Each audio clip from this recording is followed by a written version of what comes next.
Gente, bom dia. Vocês estão? Vão tomar café comigo? Hoje não vou na academia.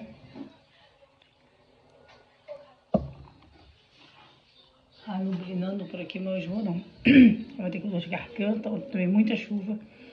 Fui da academia. Mas aí se amanhã o tempo estiver bom, eu vou caminhar na UF com a minha filha. Vou dar umas 3 voltas. E após o